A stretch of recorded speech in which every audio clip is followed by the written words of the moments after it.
Hi, I'm Danny Brown with Myriad Real Estate Group here with this week's 5. This week we're covering the FANG stocks, the CARES Act officially expires, Boomerang kids are back, real estate news, and mortgages.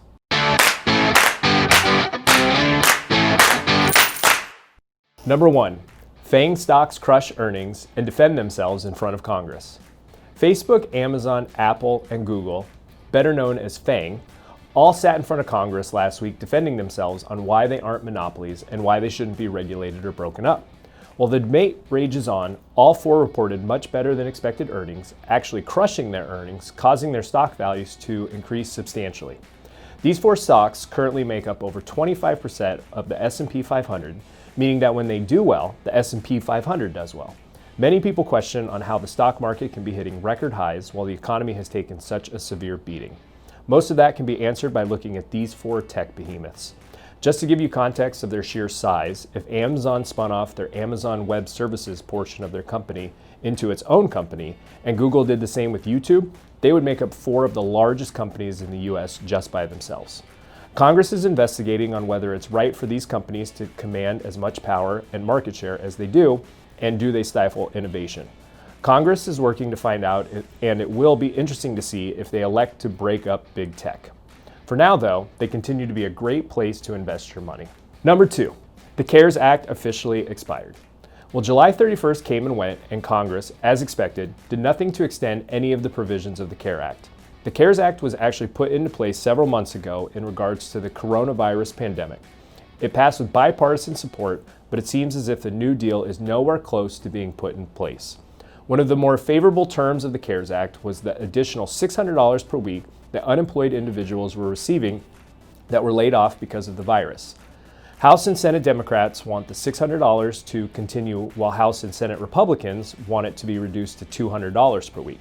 Republicans are arguing that the $600 per week is too much and not motivating people to go back to work, while Democrats argue there aren't enough jobs to even go back to, and working families need help.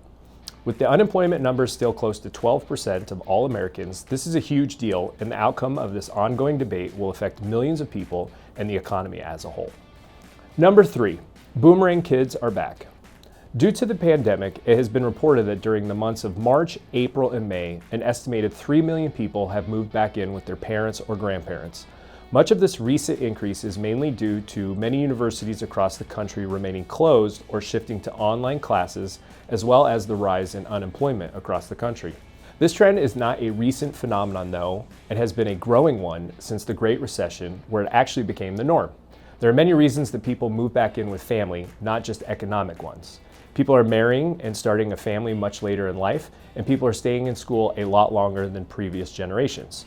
Those that do stay in school can amass massive amounts of student loan debt, setting them back years in being able to start out on their own. As more young people move back in with family, the more the stigma of living with mom and dad has been lifted.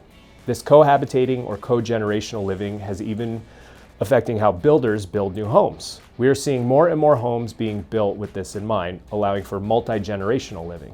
So don't feel bad if you have to move back with your parents or your child is back with you. It's more common than you think, and you aren't alone. Number 4, real estate news. The Phoenix real estate market has recently broken some very important records in the month of July. We broke the record in price per square feet, number of homes sold in a month, and the average sales price. While supply remains very low, we are seeing the number of listings actually increase, which shows some possible relief coming to buyers. This echoes some of the things I've been reporting over the last several months. Even though the number of listings are increasing some, the number of homes available for the buyer demand is incredibly tight. This is causing upward pressure on pricing, and we are continuing to see pricing go up. My prediction of double-digit appreciation that I made way back in December has so far been proven accurate, which is a good thing for homeowners. We are also still seeing multiple offer situation on homes, and I don't suspect that will change anytime soon. The market will not stay like this forever, but I can't see it letting up anytime soon. Number 5. Mortgages. The total number of homes in forbearance in the U.S. rose slightly over just 4 million for the month of July, with a total of 7.8% of all active mortgages. The number of homes in forbearance is remaining within that 7 to 8% range. I would imagine with the end of the CARES Act that this number could see an increase in the coming months depending on how quickly Congress can pass a new stimulus bill. Thankfully, foreclosures still remain at record lows and should remain low for the foreseeable future.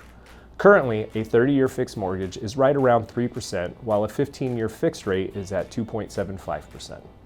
And that's this week's 5. If there are any topics you would like me to cover, let me know in the comments below. Thanks for tuning in, and I'll see you next week.